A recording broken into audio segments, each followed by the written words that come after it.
இங்க ஒருத்தர் ஆளரவே இல்லாத பாலைவனத்துல நடந்து போயிட்டு இருக்காரு. அப்படி நடந்து போயிட்டு இருக்கும்போது அங்க ஒரு சின்ன பையன் உட்காந்து தேம்பி தேம்பி அழுதுட்டு இருக்கான். அவன் என்னடா ஆச்சு அப்படின்னு சொல்லிட்டு கேட்டா, என் ஃபேமிலி விட்டு நான் தொலைஞ்சிட்டேன், அவங்களை மிஸ் பண்ணிட்டேன் அப்படின்னு சொல்றான். சரி வாடா அவன் ஃபேமிலி தெரியல அப்படின்னு சொல்லிட்டு இவர் கூட்டு போக, அதுக்கப்புறம் அப்படியே அவன் நடந்து போயிட்டே இருக்கான். இவரு பின்னாடியே நடந்து போயிட்டு இருக்காரு. அப்படியே பித்து பிடிச்ச மாதிரி பல கிலோமீட்டர் நடந்து போயிட்டே இருக்கான். இவரு வேற வழியில்னு சொல்லிட்டு பின்னாடியே நடந்து போயிட்டு இருக்காரு. அப்படியே நைட் டைமே ஆயிடுது. அவன் நிக்கவே மாட்டேன்றான். ஒரு கட்டத்து மேல இவர் பொறுக்க முடியாம, டே நில்லு, உன் ஃபேமிலி இந்த சைடு இல்ல போல, வா வேற சைடு போய் தேடலாம் அப்படின்னு சொல்லிட்டு கூப்பிட்டா கூட அவன் நிக்க மாட்டேன்றான். அவன் பாட்டு போயிட்டே இருக்கான். யாரா அவன் அப்படின்ட்டு இவரால இந்த பையனை இப்படியே விட்டு போறதுக்கு மனசுல சரின்னு சொல்லிட்டு அவன் பின்னாடியே அப்படியே போக, அப்படி போயிட்டு இருக்கும்போது சடனா அந்த இருட்டுல அந்த பையனை காணோம். அவன் எங்க போனானே தெரியல. இவருக்கு இப்ப அந்த பையனை தேடுதா இல்ல வீட்டுக்கு போறதானே தெரியல. இவர் இப்ப எங்க இருக்காருன்னே தெரியல. அவன் ஃபேமிலி தேட வந்து இப்ப இவர் தொலைஞ்சு போயிட்டாரு. அப்பதான் அங்க ஒரு பள்ளத்தாக்குள்ள ஒரே ஒரு வீடு ஒண்ணு இருக்கு. அந்த வீட்டுல லைட் எரிஞ்சிட்டு இருக்கு. அங்க யாரோ வாழ்ந்துட்டு இருக்காங்க போல. அது இல்லாம கீழே இறங்கி போறதுக்கு அங்கேயே ஒரு ஏணி ஒண்ணு இருக்கு. சோ இதை பார்த்தவரை அந்த ஏணி பிடிச்சி அப்படியே கீழே இறங்கி அந்த வீட்டை போய் ஓபன் பண்ணா அந்த வீட்டுல ஒரே ஒரு பொண்ணு மட்டும் இருக்கா. எங்க நான் வழி மாதிரி வந்துட்டேன், உங்ககிட்ட ஏதோ போன் ஏதோ இருக்குமா அப்படின்னு சொல்லிட்டு கேட்டா, நான் இங்க தனியா தான் வாழ்ந்துட்டு இருக்கேன், உங்களுக்கு சேர்த்து சமைக்கவா அப்படின்னு சொல்லிட்டு கேக்குறா.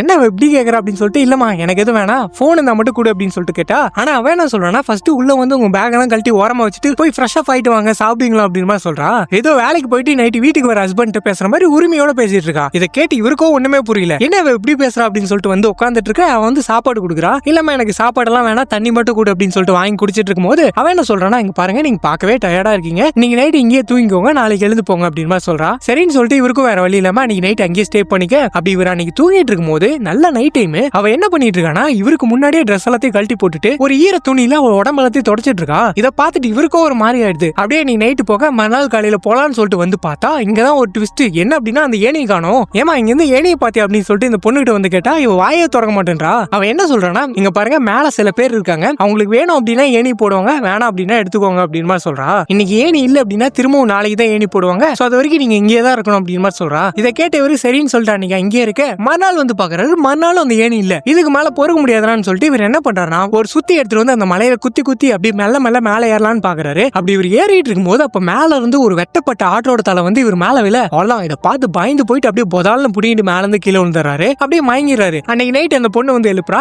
எழுந்து பார்த்தா இவர் கீழே விழும்போது அந்த கோழலி காலிலே சொருகிட்டார் போல. அவ்வளவுதான், வழியில கத்துறாரு. இந்த பொண்ணு கூட்டு போய் கட்டெல்லாம் போட்டு படுக்க வச்சுற.